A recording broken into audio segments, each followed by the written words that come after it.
আমি বানাবো কাতলা মাছ আর আলু দিয়ে টমেটো দিয়ে ঝোল করব।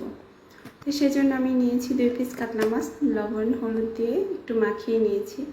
তারপর মশলা নিয়েছি পেঁয়াজ বাটা, রসুন বাটা, জিরা গুঁড়ো, ধনিয়া গুঁড়ো, লবণ, হলুদ, মরিচ।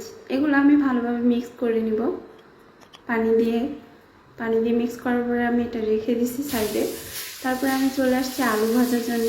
আলুগুলো আমি হালকা করে ভেজে নিয়েছি, খুব বেশি একটা ভাজি নেই। আমি এভাবেই রান্না করি, এই জন্য আজকে এই রেসিপিটা আপনাদের দেখাচ্ছি। ওই তেলটাতে আমি দিয়ে দিয়েছি পেঁয়াজ বাটাগুলো একটু ভালোভাবে নেড়ে চেড়ে দিয়ে দিয়েছি শুকনো মরিচ দেওয়ার পরে দিয়েছি কালো জিরার পরে আমি একটু কষিয়ে মশলাটা দিয়ে দিয়েছি। মশলাটা দেওয়ার পরে আমি একটু ভালোভাবে কষিয়ে নিয়েছি মশলাটা আমার কষানো হয়ে গেছে। আমি দিয়ে দিয়েছি আলুগুলো আমি ভালোভাবে একটু কষিয়ে নিব ঢাকনা দিয়ে। তো আমি ঢাকনাটা দিয়ে দিয়েছি। কিছুক্ষণ পর আমি আবার ঢাকনাটা উঠিয়ে টমেটোগুলো দিয়ে দিয়েছি। টমেটোগুলো দিয়ে আমি আবারও কষিয়ে নিব কিছুক্ষণ। তারপর আমি চলে গেলাম ঢাকনা দিয়ে মাছটাকে ভাজার জন্য। আমি সরষের তেল নিয়েছি। সরষের তেল দিয়ে হালকা করে মাছটা একটু ভেজে নেব। মাছটা খুব বেশি একটা ভাজি না, আমি মাছটা বেশি ভাজলে ভালো লাগে না।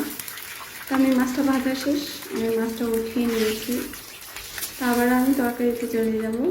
তরকারিটা আমার হয়েছে কিনা দেখি। তারপরে আমি তরকারিটা মোটামুটি কষানো শেষ। এবার আমি পানি দিয়ে দিয়েছি। ঢাকনা দিয়ে এটা রেখে দিই 10 থেকে 15 মিনিট, একটু নাড়াচাড়া করে। তরকারিটা হয়ে গেছে প্রায়। আমি দিয়ে দিচ্ছি মাছটা দেওয়ার পরে আমি আবার ঢাকনা দিয়ে একটু কষিয়ে নেব। রেডি হয়ে গেছে আলু টমেটো দিয়ে কাতলা মাছের ঝোলটা। আমি এবার পরিবেশন করে নিব। তো কেমন লাগছে সবাই আমাকে জানাবেন কমেন্টে। আর ভিডিওটা ভালো লাগলে অবশ্যই সাপোর্ট করবেন। আল্লাহ হাফেজ।